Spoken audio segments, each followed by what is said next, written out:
This one has the names on the back. I just want to know if all these guys joined up the service voluntarily at the same time or whatever. It says John on the back, which is 2 brothers and a brother-in-law. Well, I mean, where was Grandpa Red? He was in the service too, right? This is my brother-in-law, and then this was Vernon is the middle. And Clarence. Did they all volunteer, or they get drafted, or do you remember? I guess they were. I don't know. But they were all in service. Everybody, you know, it was like kind of in World War II. It was kind of not a big deal. You either volunteered or you got drafted. It wasn't there wasn't any option there. In this war, I had a husband and 3 brothers and 2 brother-in-laws in the service. There's Merle and John. And my 3 brothers. Now, Clarence never did go overseas, but he just stayed in the States, but the rest of them went overseas. The rest of them were in combat. Actually, John wasn't. John was only in Hawaii.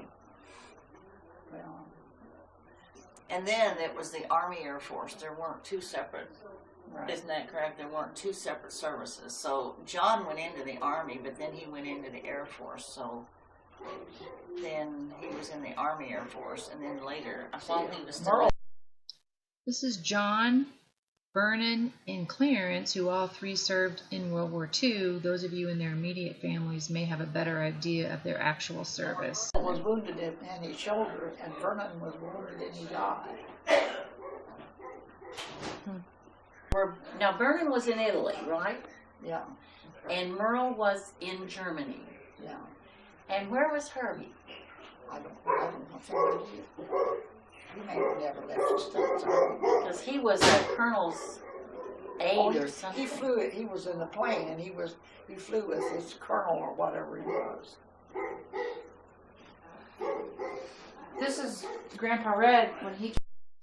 Elmer Rouse with Lou and Sue and their sleepy-eyed dolls. Came back, but I wanted you to mention about the dolls and stuff. Oh yeah.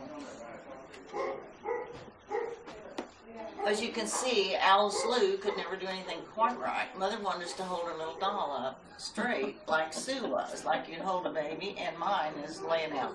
And we tried several times, and we took 2 or 3 pictures, and my doll was hanging out like that. And that was kind of neat. Are those? And of course, the sleepy-eyed doll. Yeah, those were the sleepy-eyed dolls.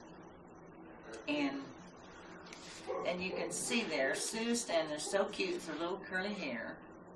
And I was standing with my little shortcut, I was very wide and very short. And I look at these pictures and you wonder why they saved me. Well, yeah, I think I must have had a great personality. You know, they always say of somebody, oh, she's got a great personality. When Lou was just a baby, and of course Sue she was so cute. She had reddy curly hair, and I wanted her to be in a beauty show or the baby, and she wouldn't. She wanted to go play, and she was so ugly, and she quit. And I said, we never did get her picture. And I said, Lou was just a baby, and I held her, and we took a picture of her, and she looked so cute. I mean, you could do a Shirley Temple on her, just, you know. And Laverne came one day when I was washing her hair, and she said, I'd like to set her hair. And she set it, and oh, it was perfect. Before Laverne went home, I said, Laverne, would you comb Sue's hair? And when she combed it, it just went all out of shape. It just wasn't it. And it was just a mess. And she said, Sue, you're going to have to get your hair wet and let your mother set your hair because it's terrible. And she still says, I couldn't believe her hair would look like that when I combed it. Well, you understand the reason. Naturally Is because, curly hair. well, naturally curly hair fell into place. My hair, wherever you put it, stays. It's just that I have these 3 really ungodly cowlicks. And so the cowlicks, of course, don't let the natural curl go at the right place, and so they just stick up. Okay. Well, this is before you had cowlick. But you didn't tell about the sleepy-eyed dolls because we had. We wanted sleepy-eyed dolls, and Dad was going to get them for us, and so we got 2 of them. I mean, that was a big deal and a lot of money. all things considered. And one's eyes, I don't even remember which one it belonged to, didn't sleep. And by golly, Dad went back and bought another one. So that both of us got a dolly with sleepy eyes. And then they gave the other one to Carol. And it didn't sleep, but it was the only thing. The other one had the one we gave to Carol had brown eyes, and Mother has brown eyes, and I always thought that was so neat, and I wanted a brown-eyed doll.